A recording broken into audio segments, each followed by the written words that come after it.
এই পদ্ধতিতে কাঁচা জলপাই 1 বছর সংরক্ষণ করে রাখা যায়। কালারটা হালকা নষ্ট হবে কিন্তু জলপাই নষ্ট হবে না। তাহলে আপনি পদ্ধতিটা দেখে নিন। তার জন্য প্রথম আমি একটা বয়ামের মধ্যে অর্ধেক জলপাই, কাঁচা জলপাই নিয়ে নিচ্ছি।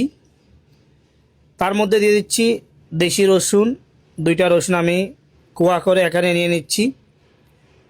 আপনি চাইলে বড় রসুনও দিতে পারেন, সমস্যা নাই। এখন আমি 3টা কাঁচামরিচ এখানে ভেঙে দিয়ে দিচ্ছি, আর 3টা কাঁচামরিচ আস্ত দিয়ে দিচ্ছি। এখন অবশিষ্ট যে জলপাইগুলি আছে সেগুলি আমি বয়ামের মধ্যে ভরে নিচ্ছি একটা একটা করে। ভরে একটু সুন্দর করে নাড়াচাড়া করে একটু জাতা দিয়ে দিব, যেন একটু 2-1টা বেশি ঢোকা যায় বয়ামের মধ্যে জলপাই।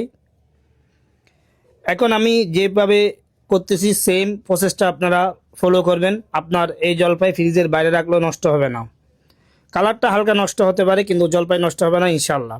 তার জন্য প্রথমে আমি হাফ চামচ লবণ দিয়ে দিচ্ছি, 1 চামচের একটু বেশি এখানে চিনি দিয়ে দিচ্ছি। এখন কিছু পাঁচফোড়ন ইউজ করব, যেন জলপাইগুলির মধ্যে একটা আচারের ফ্লেভার আসে। সেজন্য এই ফ্লেভারটা অনেক ভালো লাগে। আপনি যখন অনেক দিন এই পাঁচফোড়ন দিয়ে জলপাইগুলি রাখবেন, পরে যখন খাবেন একটা ফ্লেভার আসবে পাঁচফোড়নের, খেতে ভালো লাগবে। এখন দিয়ে দিচ্ছি হাফ কাপ পরিমাণ ভিনেগার। অবশ্যই ভিনেগারটা হাফ কাপ পরিমাণ দিবেন, তাহলে আপনার জলপাইটা ভালো থাকবে। আর দিয়ে দিচ্ছি হচ্ছে নর্মাল পানি। এখানে গরম পানি ইউজ করা যায়, তবে গরম পানি যদি ইউজ করেন তাহলে আপনার কাঁচা যে গ্রিন কালারটা থাকে সেটা চলে যায়।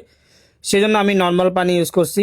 আপনি চাইলে এভাবে প্রসেস করে নর্মাল ফ্রিজেও রাখতে পারবেন আর ফ্রিজের বাইরেও রাখতে পারবেন। এগুলি আপনার নষ্ট হবে না। জলপাই ভিনেগার দেওয়ার এবং লবণ দেওয়ার কারণে হালকা একটু কালার নষ্ট হতে পারে। এই প্রসেসে আপনি বাসায় একবার ট্রাই করে দেখুন। আপনি আনসিজনেও জলপাই খেতে পারবেন। আর রেসিপিটা ভালো লাগলে পেজটা ফলো দিবেন।